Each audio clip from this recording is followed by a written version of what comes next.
O Saber Direito desta semana vai interessar diretamente aos concurseiros. Nas aulas sobre concursos públicos, você vai ver direitos básicos, ações afirmativas, editais, procedimentos nos concursos, recursos, convocações e nomeações. As aulas são com o professor Max Kolbe.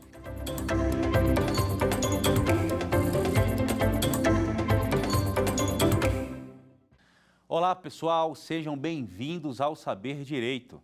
Meu nome é Max Kolbe, sou professor de Direito Constitucional, advogado, e nesta semana iremos tratar de um tema relacionado ao direito do concurso público, tema de grande importância a nível nacional.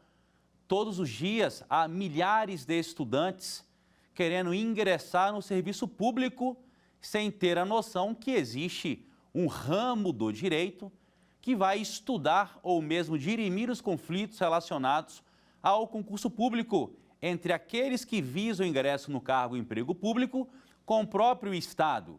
O estudo permeia o direito constitucional, com alguma coisa também afeta o direito administrativo. A ideia não é entrar nos conceitos de direito constitucional ou mesmo de administrativo, mas trazer esses dois ramos do direito para dirimir os conflitos relacionados ao direito do concurso. Eu espero que os senhores acompanhem essa semana e que gostem bastante do curso, e qualquer dúvida nós estaremos à disposição para quaisquer esclarecimentos. Então vamos começar primeiro com a história do concurso público. Os senhores têm alguma noção de quando o concurso público surge no ordenamento constitucional brasileiro? Já se indagaram em qual Constituição o concurso público surge como regra para fins de ingresso no cargo ou emprego público? Tem alguma noção quanto a isso? Pois bem, pessoal, o concurso público surge expressamente, de forma positivada, no ordenamento constitucional com a segunda Constituição, com a Constituição de 1934, Constituição promulgada e inspirada na Constituição alemã.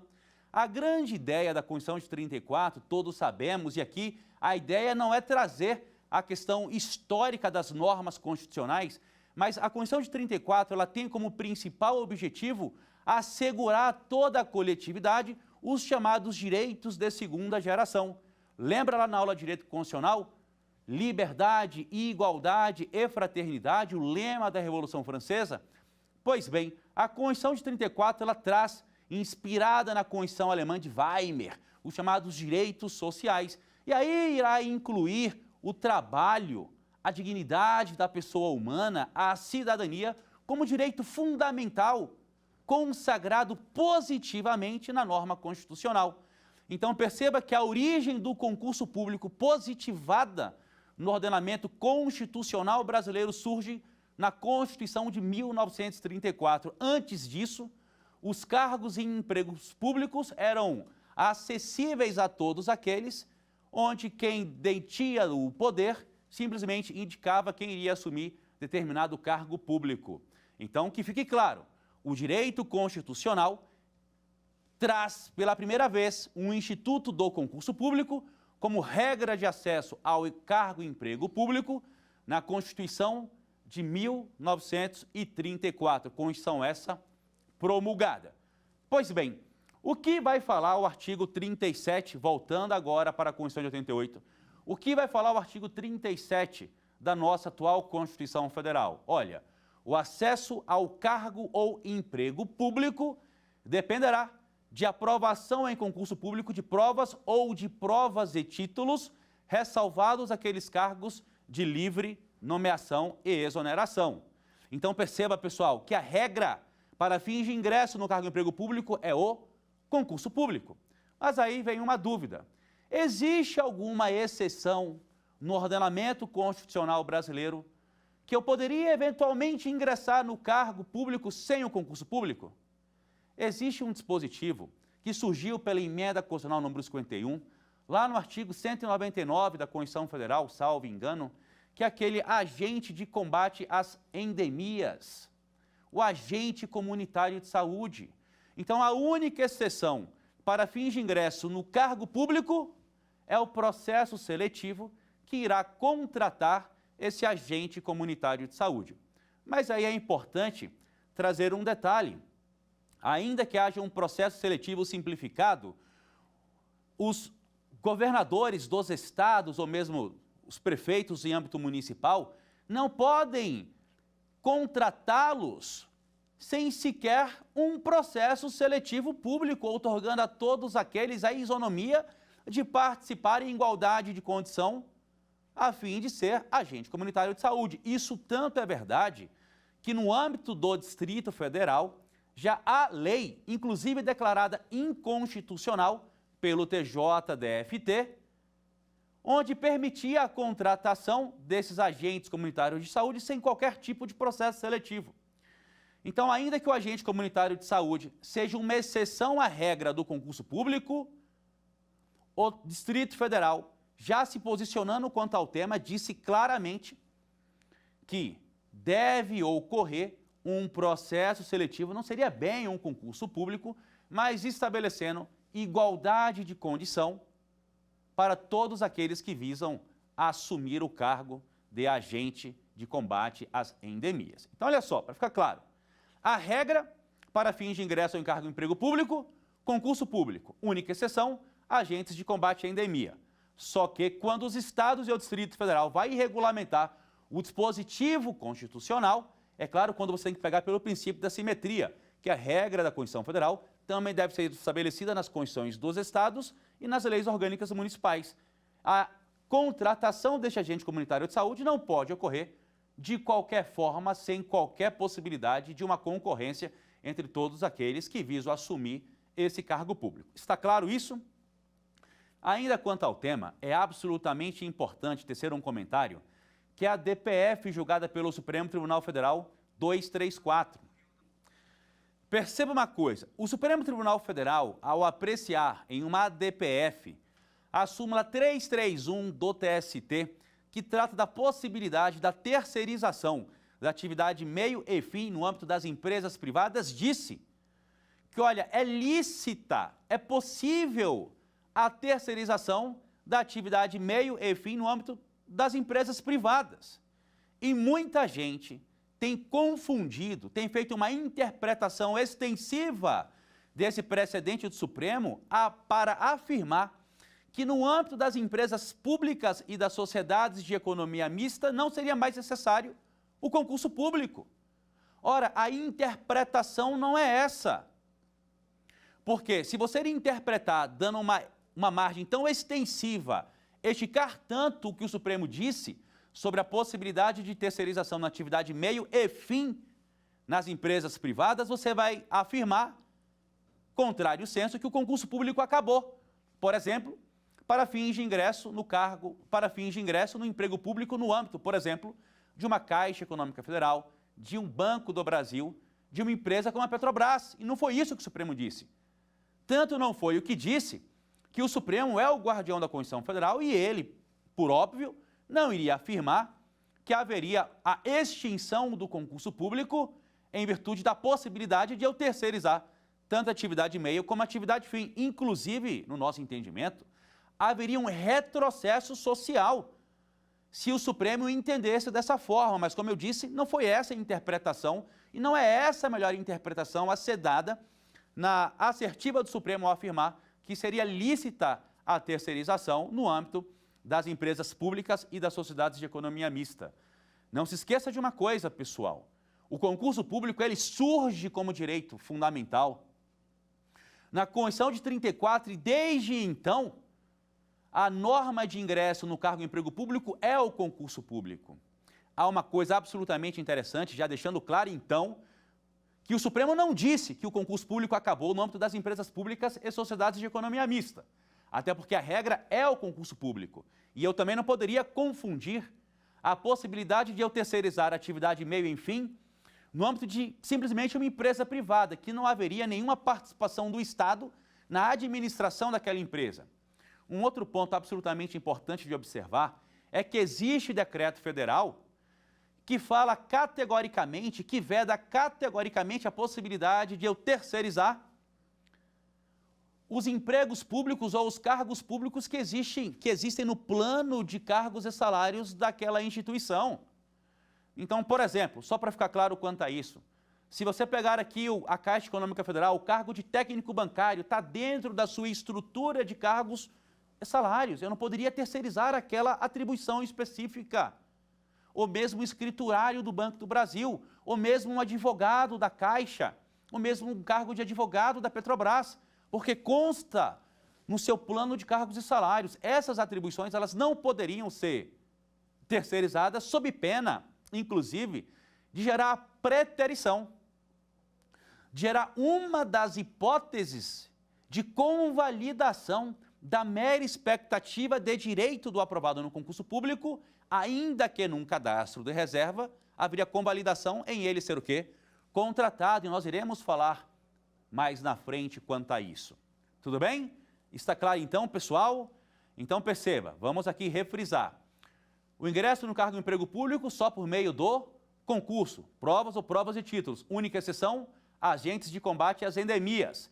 O Supremo, quando permite a terceirização da atividade meio e fim, acaba com o concurso público no âmbito das empresas públicas e sociedades de economia mista? Não. Por quê? Porque as atribuições do plano de cargos e salários não poderiam ser o quê? Terceirizadas. E o Supremo não acabaria com o concurso sob pena de retrocesso social. Tudo bem quanto a isso? Ok. Vamos passar para o próximo tópico. Concurso público como forma de meritocracia. Perceba uma coisa, o concurso público, ainda que seja um direito social, ainda que seja um direito de segunda geração, ainda que haja necessidade de uma prestação positiva por parte do Estado, ele surge como meritocracia e acaba, a bem da verdade, em gerar ofensa à isonomia. E tem que gerar ofensa à isonomia, porque o Estado não consegue comportar todo aquele que quer ser servidor público ou empregado público. Por isso, realiza um concurso público para contratar o mais bem preparado para prestar um serviço público à sociedade. Então, o concurso público por si só gera o quê? Ofensa à isonomia, para que eu contrate aquele mais bem preparado pelo princípio da meritocracia.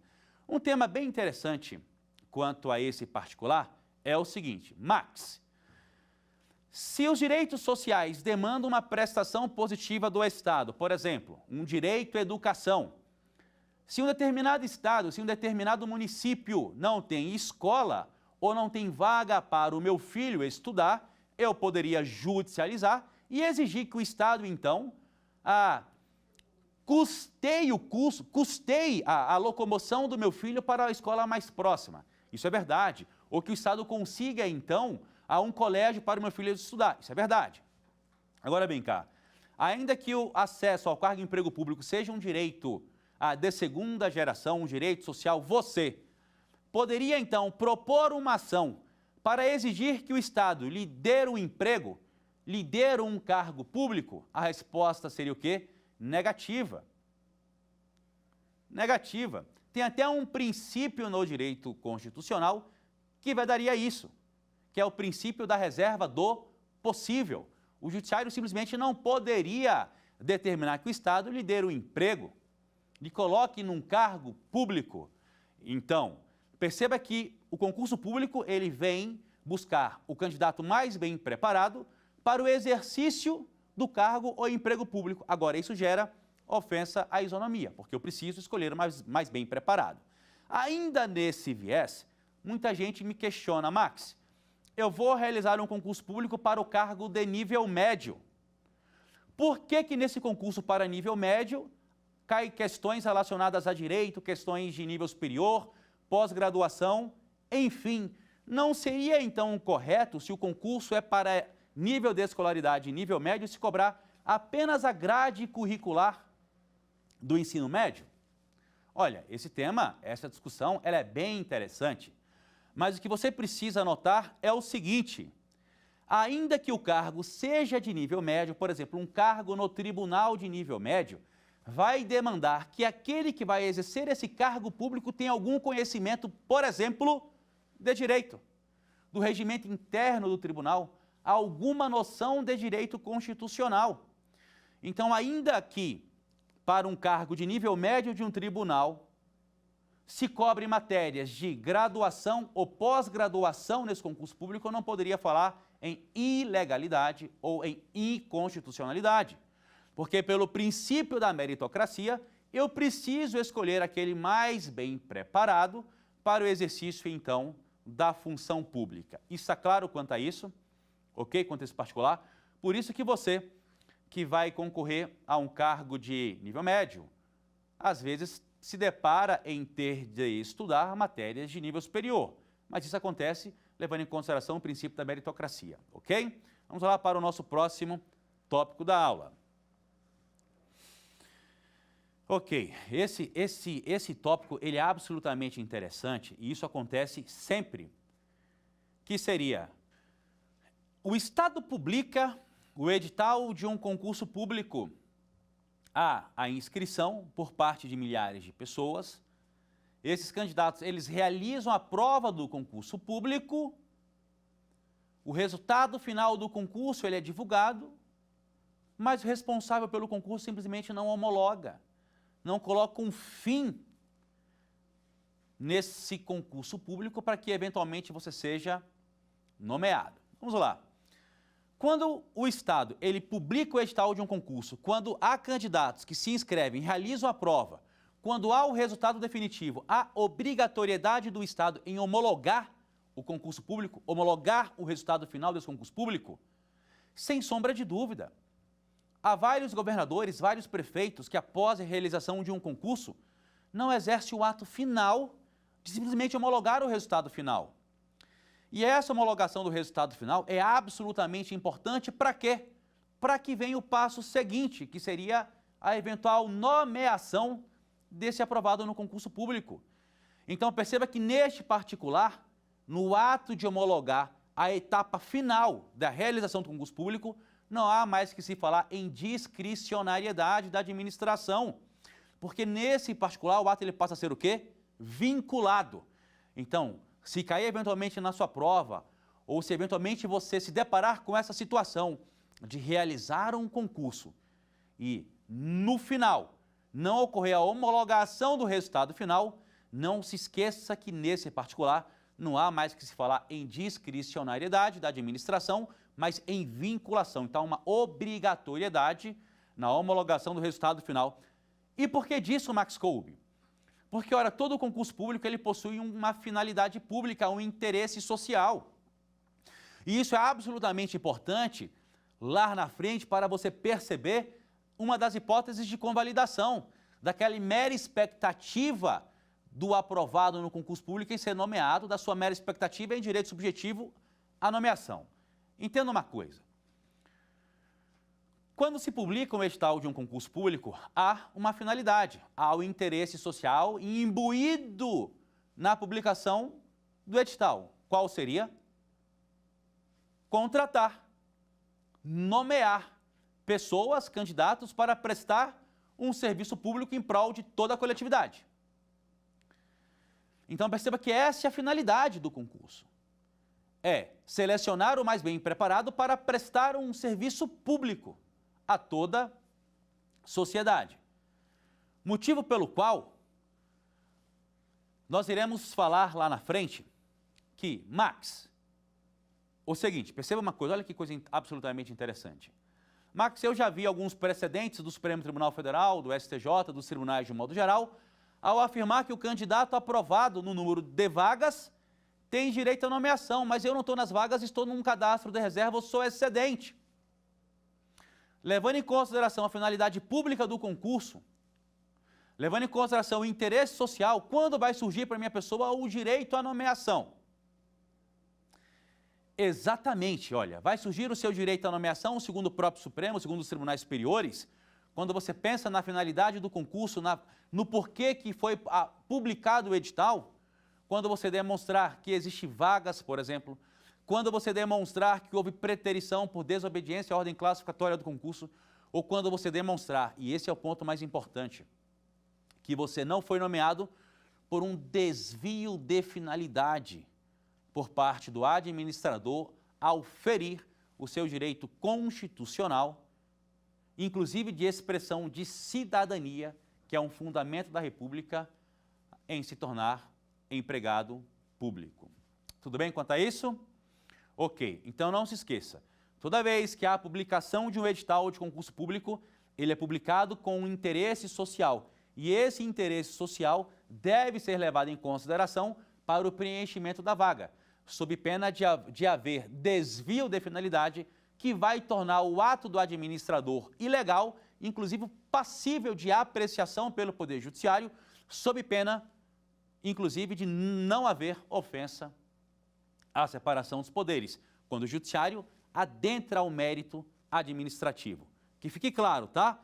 Não há ofensa à separação dos poderes quando o Poder Judiciário vai adentrar ao mérito administrativo para perquirir que, quando houver o desvio dessa finalidade do ato do administrador em não nomeá-lo, geraria ofensa ao princípio da legalidade. Tudo bem? Está claro quanto a isso?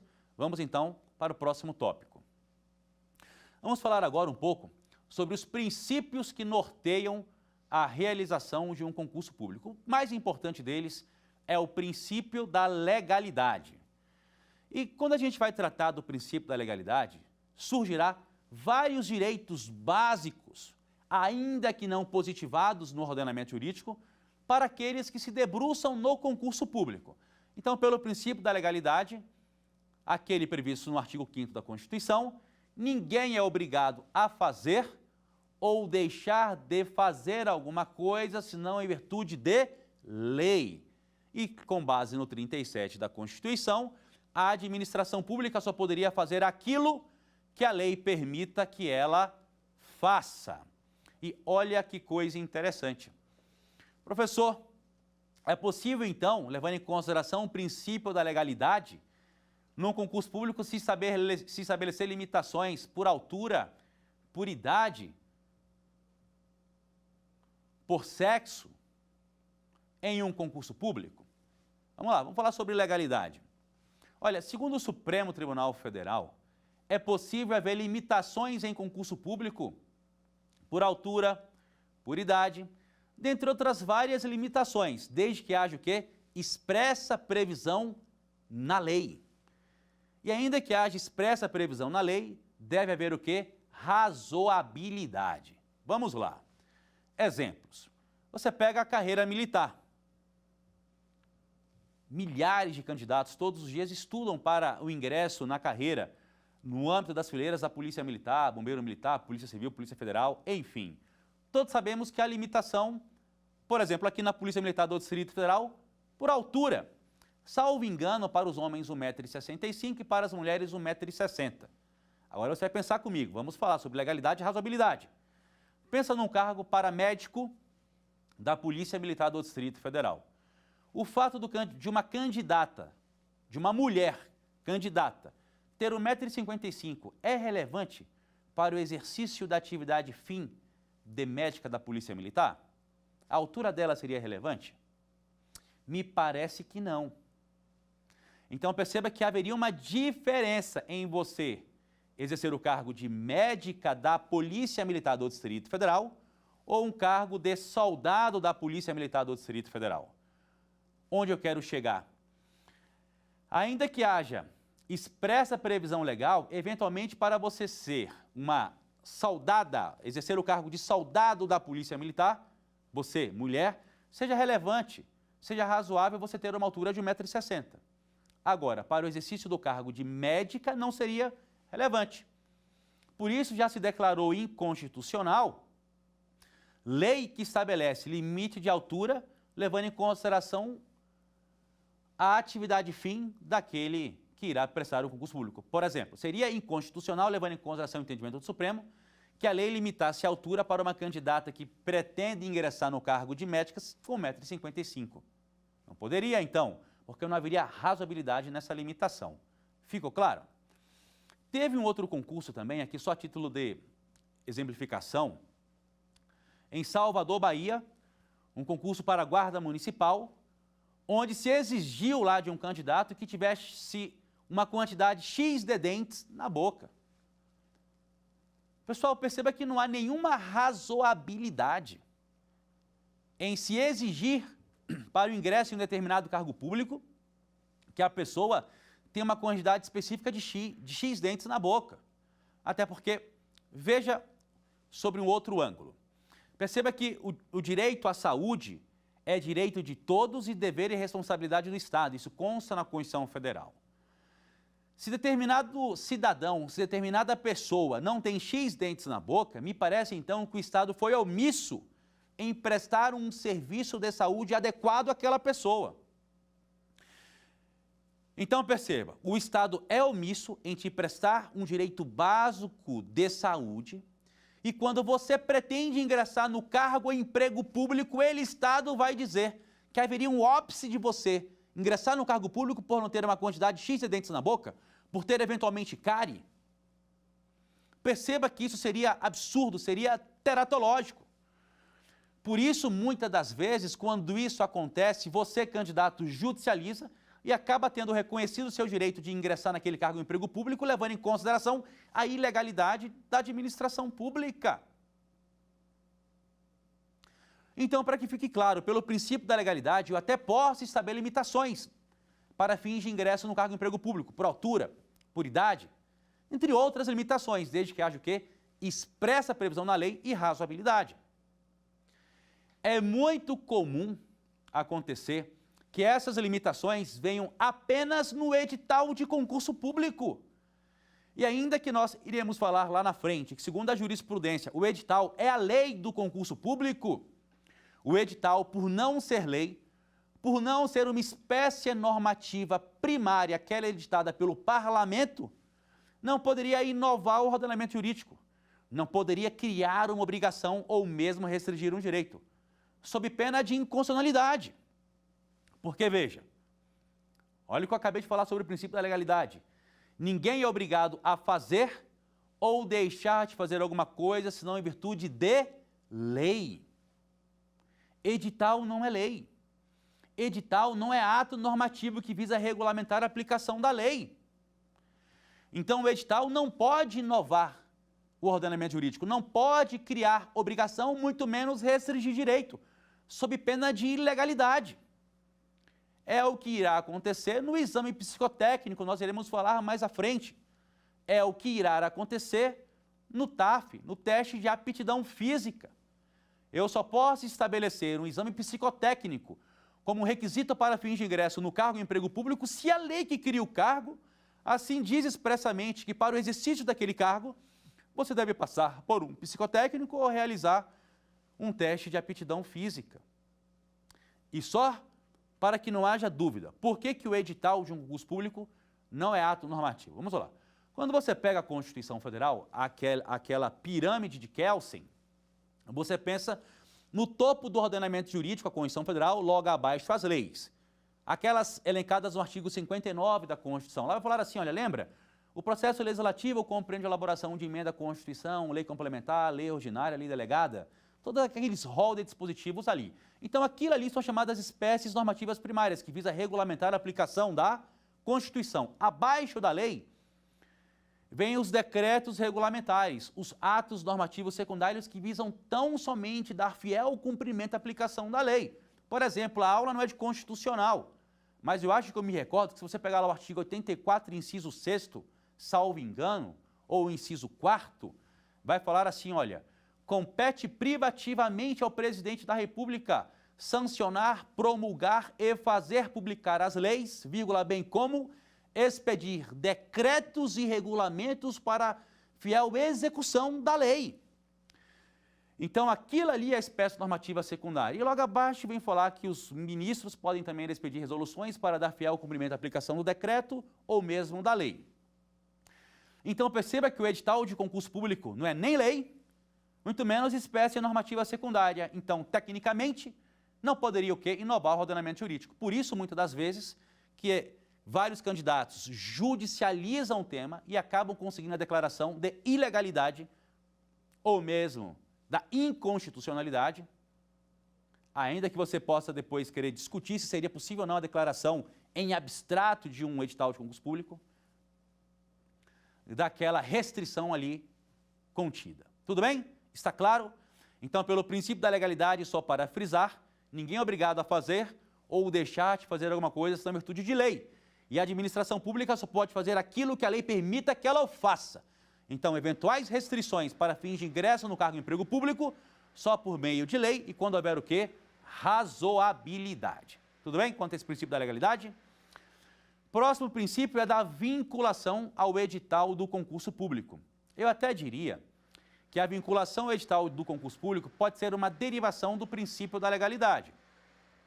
Então, quando você estiver pesquisando, você vai perceber que o STJ, por exemplo, o STJ, Supremo e os tribunais do país inteiro vão dizer expressamente que o edital é a lei que rege o concurso público. De fato é. Mas perceba que o edital não pode, como eu já disse anteriormente, inovar o ordenamento jurídico. Agora, com relação à vinculação do edital no concurso público, que é o chamado princípio da vinculação ao edital, o que é absolutamente importante você observar é que eu não posso mudar a regra do jogo após a realização, por exemplo, da prova objetiva. Eu explico. Teve um concurso público para o Ministério Público de algum estado, houve a publicação do edital, houve a realização da prova objetiva. No meio do concurso público, quiseram mudar o edital para mudar as regras de pontuação ou mesmo as regras de nomeação daqueles candidatos. Ora, é claro que houve uma judicialização do tema e o STJ entendeu que após a publicação do edital do concurso público, que após o início das provas eu não poderia mais, então, alterar as regras do jogo, sob pena de gerar ofensa ao próximo princípio, que seria o princípio da impessoalidade. O princípio da impessoalidade, que seria a própria derivação de um princípio da isonomia, vai dizer que a administração pública deve tratar todos de forma igual, sem favorecimento. E é importante você observar o princípio da impessoalidade sobre o seguinte prisma. Olha que situação interessante.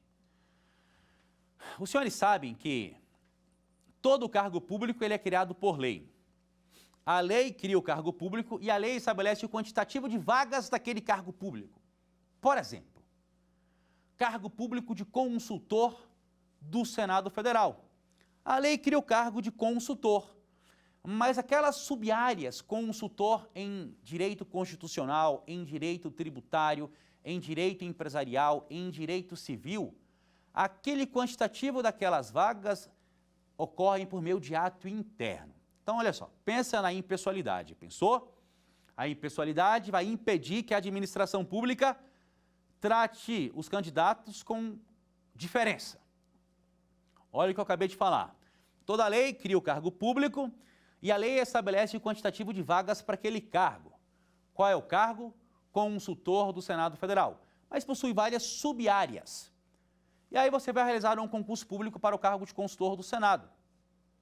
E o concurso público estabelece que, olha, para o cargo de consultor do Senado, a área direito constitucional, uma vaga.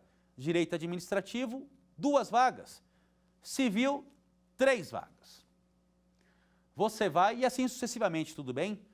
Passa no cargo de consultor do Senado, não para aquela uma vaga, mas você é o segundo colocado daquele concurso. Para não dificultar a compreensão do que quero dizer, pensa assim agora comigo.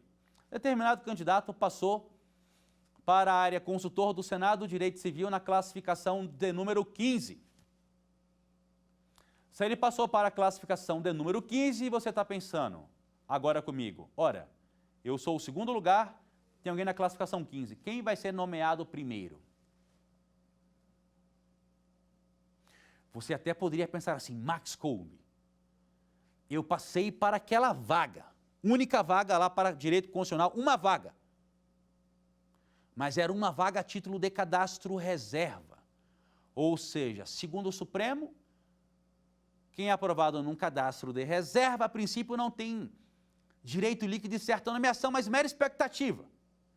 Mas alguém foi aprovado lá num cadastro de reserva, que era uma vaga, mas na classificação de número 15. A impessoalidade, pessoal, vai impedir um comportamento da administração pública, um favorecimento interno de eu, administrador, remanejar as vagas para determinado cargo para beneficiar o meu amigo, o meu parente, o amigo do meu amigo que foi aprovado na classificação 15, lá para aquela sub-área do cargo de consultor legislativo do Senado Federal. Por isso, muitas das vezes se discute que a possibilidade de ato interno do órgão e estabelecer esse quantitativo de vagas haveria ofensa ao próprio princípio da impessoalidade. Porque, de uma forma ou de outra, você permite que o administrador favoreça, ainda que indiretamente, determinado candidato. Então, pelo princípio da impessoalidade, ele vem obstar esse favorecimento, ainda que pela via inversa. É difícil de você demonstrar isso num caso específico, mas eu espero que você tenha entendido que pela impessoalidade a administração pública deve tratar todos de forma isonômica e sem qualquer tipo de favorecimento. Por isso, muitas das vezes, você escuta falar, determinado concurso público tinha 10 vagas, mas nomeou até a classificação 100, 200 para beneficiar o filho de alguém. Nesse particular, você poderia discutir aí que houve ofensa à impessoalidade. Ok? O próximo princípio, então já falamos do princípio da legalidade, rapidamente sobre a razoabilidade, impessoalidade, vinculação ao edital. Falaremos agora sobre publicidade e boa-fé. Esse caso ele é muito interessante, isso acontece sempre, tá? Você realiza um concurso público, não fica... Vou falar sobre o princípio da publicidade e boa-fé. Olha que caso interessante. Você realiza um concurso público, é aprovado, mas o número de vagas fica lá bem distante, lá num cadastro de reserva. Não se esqueça, ainda que eu venha falar isso lá na frente, que o prazo de validade de um concurso público, segundo a Constituição Federal, é de até 2 anos, podendo ser prorrogado por mais 2 anos. Ou seja, um concurso público pode levar o quê? 4 anos para sua espera em ser nomeado. Aí você é aprovado, fica lá no final daquele cadastro reserva. Já passou 1 ano do concurso, 2 anos do concurso. E aí você é nomeado, e a sua nomeação sai tão somente no Diário Oficial da União. Aí você tem o prazo específico para assinar o termo de posse e mais 15 dias para entrar em exercício. Só que você, por não ler o Diário Oficial todos os dias, não foi lá assinar o termo de posse, não entrou em exercício, sua nomeação tornou sem efeito e eles nomearam o próximo da fila. Um belo dia, você pesquisando o seu nome no Google, percebe que você foi nomeado para aquele tão sonhado cargo público, mas que a sua nomeação saiu tão somente no Diário Oficial. Que absurdo! Não te deram um telefonema, não te mandaram um telegrama, um e-mail. Você fica tão chateado e judicializa. Perceba que nesse caso específico, quando você for judicializar, você vai alegar o quê? Houve ofensa à publicidade, houve ofensa à boa-fé. Inclusive, houve ofensa à vinculação ao edital, porque o edital tinha dito que eu iria receber um telegrama, um e-mail, um telefonema. Perceba, pessoal, que quando a sua nomeação sai tão somente publicada no Diário Oficial e você eventualmente perde, naquele prazo de 30 dias, para assinar o termo de posse, perde o seu direito de assinar o termo de posse para posteriormente entrar em exercício, a jurisprudência vai entender que houve ofensa ao princípio da publicidade, da ampla publicidade, da boa-fé, muitas das vezes a própria vinculação ao edital. Porque eu não posso exigir, não é razoável que eu exija do candidato que ele leia o Diário Oficial todos os dias. Então perceba que o princípio da publicidade, publicidade ampla, da boa-fé objetiva, da razoabilidade, é que quando se nomeia um candidato, ainda mais nessas hipóteses específicas de aprovados fora do número de vagas, não se faça apenas com a publicação no Diário Oficial, porque eu não posso exigir que o candidato leia o Diário Oficial todos os dias. Agora, cuidado, tudo bem? Cuidado com isso aqui, olha. Você é aprovado no concurso público e eventualmente muda a sua residência, o seu domicílio, por alguma questão particular da sua vida. Se você esquecer de atualizar o seu endereço da sua residência, ou mesmo do seu domicílio, o seu endereço de e-mail, do seu telefone lá na banca examinadora e você for nomeado e te encaminharem um telegrama para a residência antiga, um e-mail para aquele e-mail que não existe mais porque você não atualizou, e ainda que você judicialize, se a administração pública provar que te procurou e por você não ter atualizado os seus dados cadastrais, perdeu a oportunidade de assumir aquele cargo público, você provavelmente não irá ter o seu direito julgado procedente no âmbito do Poder Judiciário. Porque a administração pública fez a parte dela, a culpa foi sua. Tudo bem? Então, pelo princípio da publicidade, da boa-fé, muitas das vezes da vinculação ao edital ou mesmo na razoabilidade, você era aprovado no concurso público, ainda que num cadastro de reserva ou lá bem distante, se a administração pública te nomear apenas com a publicação no Diário Oficial, surgirá à sua pessoa o direito de judicializar e, muito provavelmente, será julgado procedente a sua pretensão, levando em consideração a ofensa à razoabilidade, publicidade, boa-fé objetiva e, muitas das vezes, a vinculação ao edital do concurso público. Tudo bem? Vamos falar agora sobre competência para legislar sobre concurso público. Olha, tenho certeza que os senhores já estudaram competência privativa, exclusiva, concorrente, aquelas competências previstas na Constituição Federal. É bem interessante observar que a Constituição Federal não traz expressamente uma determinada competência de um ente federativo específico, se a União, se o Estado, o Distrito Federal, enfim, municípios, para legislar sobre concurso público. Então, o que podemos afirmar desde já, no que tange a competência para legislar do ente federativo sobre concurso público, que tudo aquilo que não for de competência privativa da União, aquelas competências previstas no artigo 22 da Constituição, seria então de competência residual dos estados e do Distrito Federal. Então, hoje, quando a gente fala, compete a qual ente federativo legislar sobre o tema concurso público? Ora, levando em consideração que a Constituição Federal não disse expressamente que a competência para legislar sobre o tema concurso público seja de atribuição da União, nós podemos então levar em consideração pela competência residual do artigo 25, parágrafo 1º, que essa competência seria então dos estados e do Distrito Federal. Então não se esqueça, se cair na sua prova, compete a qual ente federativo legislar sobre direito do concurso? Levando em consideração que a Constituição não diz expressamente que essa atribuição é da União, é então a atribuição dos estados e Distrito Federal. O próximo tópico é tão interessante quanto, que seria, compete a quem propor a criação de uma lei para discutir o tema concurso público. Porém, esse próximo tópico nós iremos deixar para a próxima aula e agora nós iremos para as perguntas da nossa primeira aula da semana. Vamos lá? Vem comigo. Vamos lá, pessoal. Pergunta 1.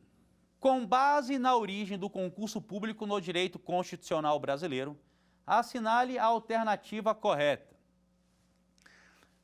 Alternativa A. A primeira vez que o Instituto Concurso Público surgiu expressamente no direito constitucional brasileiro foi com o advento da Constituição Federal de 1988. Aí pensando aí. Item B. A primeira vez que o Instituto do Concurso Público surgiu expressamente no direito constitucional brasileiro foi com o advento da Constituição outorgada de 1967. Item C. A primeira vez que o Instituto do Concurso Público surgiu expressamente no direito constitucional brasileiro foi com o advento da Constituição Federal de 1934, Constituição alemã, inspirada na Constituição alemã. E o item D, nenhuma das alternativas. Bem, pessoal, então perceba que dessa primeira questão, o item correto é o item C. Porque, veja, a primeira vez que a expressão concurso público surge no direito constitucional brasileiro foi com o advento da Constituição de 1934, que traz os direitos de segunda geração, direitos sociais, como um elemento inspirador daquela norma constitucional. O item A está errado porque o direito constitucional não trouxe a expressão concurso público pela primeira vez com a Constituição atual de 88, muito menos no item B, na Constituição 67, que inclusive foi uma Constituição outorgada. Pelo contrário, né, se você pensar que o autoritário, aquela pessoa que está outorgando o regime militar uma Constituição, provavelmente ele não traria o concurso público pela primeira vez como regras de ingresso no cargo e emprego público. Por isso, a bem da verdade, que o concurso público surge pela primeira vez na Constituição de 1934, numa Constituição promulgada que traz aí em seu bolso os direitos sociais como inspiração para aquele ordenamento jurídico à época. Tudo bem? Com relação à primeira questão, vamos lá para a questão de número 2.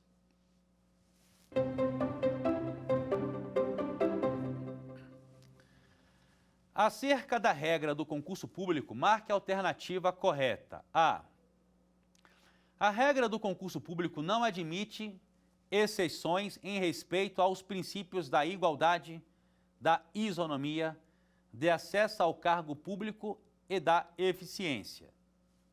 Item B. A emenda constitucional número 51 de 2006 estabeleceu uma exceção à regra dos concursos públicos. Item C. Uma vez instituída a regra do concurso público no ordenamento brasileiro, esse comando passou a valer para todos, sem sequer haver regras de transição. E item D, nenhuma das alternativas. Então perceba, pessoal, que o item correto da questão de número 2 é o item de letra B. Porque, veja, nós falamos que a única exceção à regra do concurso público é aqueles agentes de combate às endemias que ingressam no cargo público não por meio do concurso, mas por meio de um processo seletivo simplificado.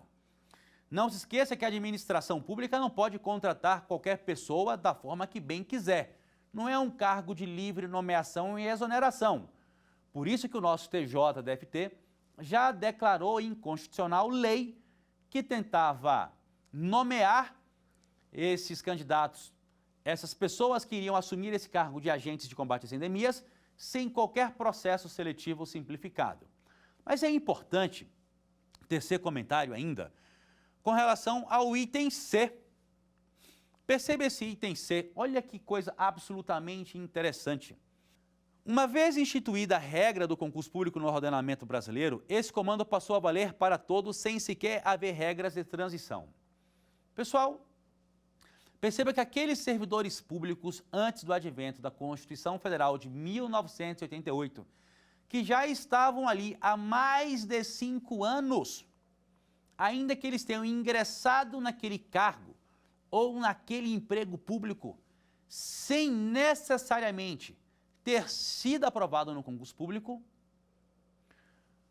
quando há a promulgação da Constituição Federal de 88, o ADCT, os Atos das Disposições Constitucionais Transitórias, trouxe um dispositivo que disse: se você já era servidor público, aqui de uma forma mais abrangente, há mais de 5 anos, ainda que você estivesse naquele cargo sem concurso público, com o advento da nova Constituição, você será considerado servidor público em caráter efetivo. Então, isso que nós chamamos de regra de transição no concurso público, daquele que já exercia um cargo público com o advento da Constituição anterior há mais de 5 anos. Com o advento da atual Constituição, houve uma regra de transição instituída por um ato das disposições constitucionais transitórias que disse que você que já estava lá naquele cargo de emprego público há mais de 5 anos, com o surgimento da Constituição de 88, passa a ser considerado o quê? Servidor público efetivo. Tudo bem? Alguma dúvida com relação à questão de número 2? Vamos lá então para a questão de número 3, terceira questão.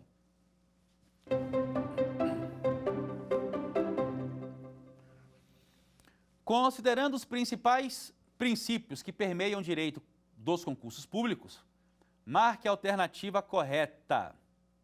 Item A. Pelo princípio da vinculação ao edital, podemos afirmar que, em cada certame, seu respectivo edital é tido como a lei do concurso. Item B. Diante do princípio da discricionariedade da administração pública, não há que se falar em princípio da legalidade na seara do direito dos concursos públicos. Item C. A publicação de um edital de convocação que não faz menção aos nomes dos candidatos não fere o princípio da publicidade? Item D. Nenhuma das alternativas. Então, vem cá. Com relação a essa terceira questão, o item correto é o item de letra A. Porque, veja, nós dissemos que a jurisprudência vai entender que, pelo princípio da vinculação ao edital, o edital é a lei que rege o concurso público, vincula tanto administrado como a administração pública. O item B estaria errado pelo seguinte: a discricionariedade da administração pública não é absoluta. A administração pública não pode agir também de forma contrária à Constituição ou à lei. Então, pelo princípio da discricionariedade, ainda que a administração pública tenha livre conveniência e oportunidade de realizar o concurso público, de estabelecer um quantitativo de vagas, de estabelecer quando irá nomear o aprovado, que foi aprovado na vaga, ou mesmo se irá nomear ou não aquele excedente no concurso público, a administração pública está pautada também pelo princípio da legalidade, sempre inclusive. O item C estaria errado, porque já dissemos que, pelo princípio da publicidade, deve-se dar uma publicização de forma ampla para todos os atos que regem o concurso público. Então, não poderia nomear alguém para assumir determinado cargo público no Diário Oficial apenas com a sua classificação. Então, vou nomear o Maximiliano Kolbe para assumir um cargo específico, colocando apenas o número da inscrição dele no concurso público. Então, perceba que isso haveria ofensa à própria publicidade, princípio da publicidade esculpido no artigo 37 da Constituição Federal. E aí, por óbvio, nem todas as alternativas, então, quando fala que nenhuma das alternativas estaria corretas, o item estaria errado, porque a alternativa A, então, ela é correta. Tudo bem? Então, pessoal, após as questões, faremos aqui um breve resumo da primeira aula da semana. Então, perceba que no início da aula nós falamos sobre a origem do concurso público no direito constitucional brasileiro. Quando surgiu com a Constituição de 34. Depois falamos que a regra de acesso ao cargo ou emprego público é o concurso público de provas ou de provas e títulos, ressalvados aqueles cargos em comissão de livre nomeação e exoneração. Dissemos também que a única exceção para fins de ingresso no cargo e emprego público é aqueles agentes de combate às endemias que, em vez de realizar o concurso público, ingressam nesse cargo por meio de um processo seletivo simplificado. Tecemos vários comentários sobre os princípios que norteiam o concurso público, como, por exemplo, princípio da legalidade, vinculação ao edital, publicidade, razoabilidade, boa-fé. Também finalizamos a primeira aula falando um pouco sobre a competência. Compete a quem?